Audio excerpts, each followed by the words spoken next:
Now today's our topic is divergence and curl of electrostatic field. Now, divergence of electrostatic field. You know now the concept of divergence. Divergence mean thing coming out from the any field. Not inside the field, but coming out. सारी चीज बाहर आना, divergence.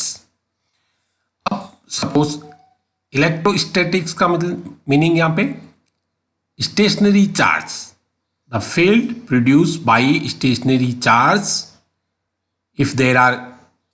if here positive q charge, and due to this charge the electric field generates. This electric field is known as electrostatic field. Now when the plus charge is placed anywhere inside the closed surface, अब यहाँ कोई ज़रूरी नहीं है कि जो आपको positive charge लिया ये इसके जो सरफेस है, कर्व सरफेस है, उसके सेंटर में होना चाहिए. कहीं पे भी हो सकता है, यहाँ पे हो सकता है, यहाँ हो सकता है, सेंटर में हो सकता है, कहीं पे भी ले लो. लेकिन शर्त क्या है?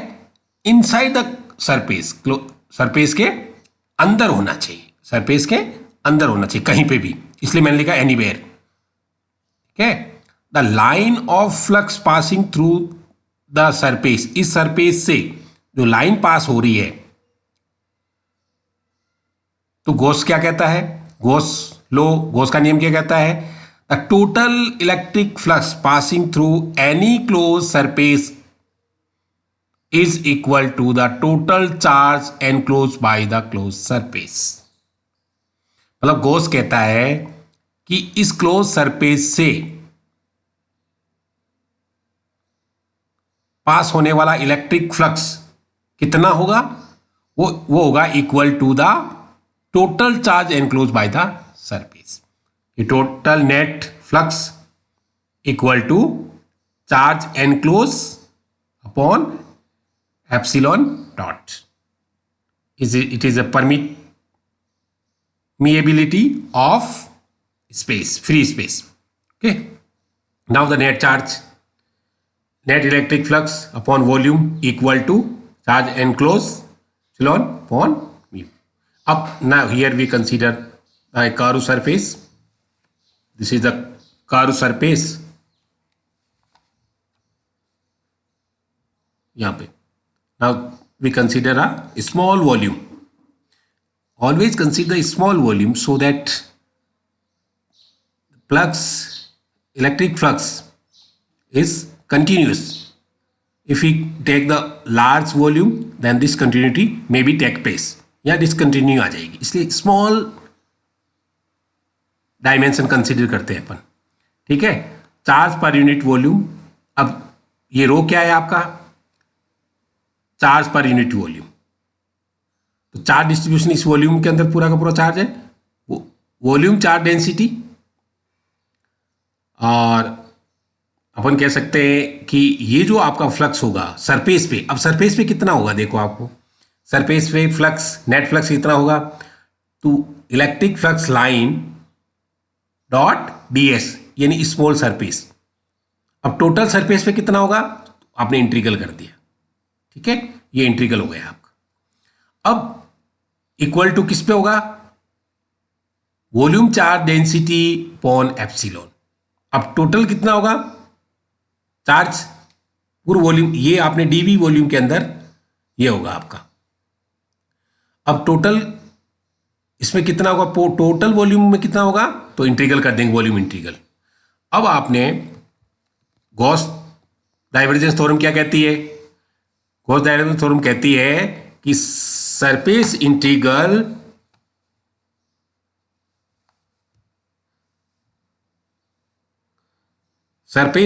change into the volume integral change into the surface integral. So with the help of the Gauss divergence theorem we put the value this. So both sides have the volume integral, we can remove it.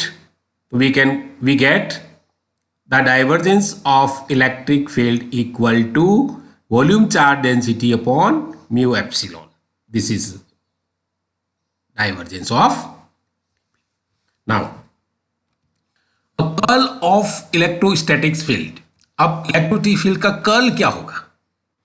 अब suppose करो यहां पे भी consider करते हैं यहां, अब एक कोई भी क्लोज सरफेस है, ये एक कंसीडर कर दो कॉन्सेप्ट कि भाई कोई भी क्लोज सरफेस है, इसके अंदर जो वर्क डन है, work done over A close surface is always zero. तो देर आर टू पाथ.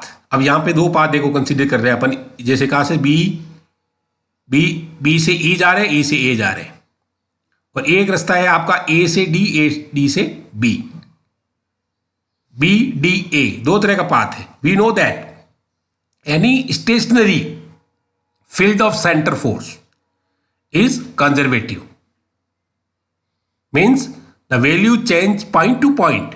हाँ, इस पॉइंट पे वैल्यू चेंज हो सकती है फोर्स की, यहां फोर्स अलग हो सकता है, लेकिन इस एक ही पॉइंट पे टाइम के साथ वो चेंज नहीं होता है, कांस्टेंट रहता है. तो अपन कहता है स्पेस में तो चेंज हो सकता है, space coordinate, but at time, not at time with time, not at point with time. Time किसी पॉइंट पे टाइम के साथ कोई वेरिएशन नहीं होता है. तो अपन कह सकते हैं the work done by the field is independent of the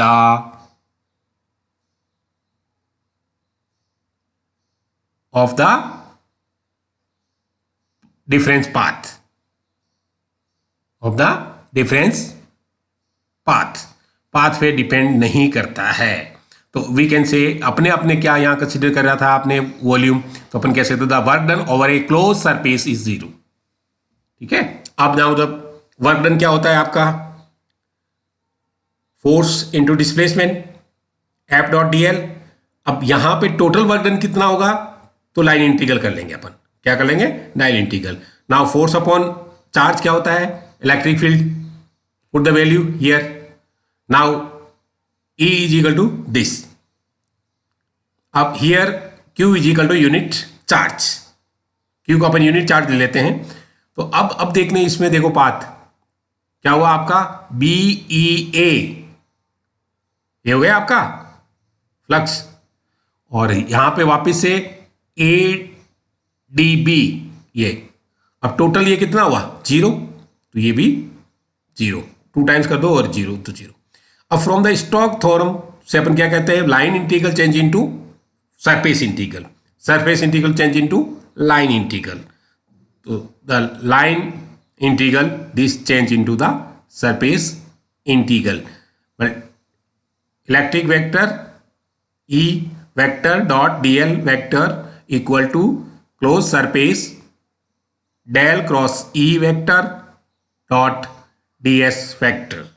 now put this value in equation this, or we get this equal to this. There are equal to 0, so we can remove the surface integral. So del cross E equal to 0. The curl of electrostatic field is always 0. Now आप generally देखना, curl का मतलब होता है कि rotational field, अंदर ही अंदर rotate करना, बाहर नहीं निकलना. और इलेक्ट्रिक फील्ड क्या होती है, इलेक्ट्रिक फील्ड लाइन कंटिन्यूस नहीं चलती, वो starting from positive charge and at negative charge. If there is no negative charge तो start at positive charge and at infinity. तो कहां से, इस सरफेस फील्ड से बाहर निकल रही है, डाइवर्स हो रही है, अंदर नहीं रह रही है.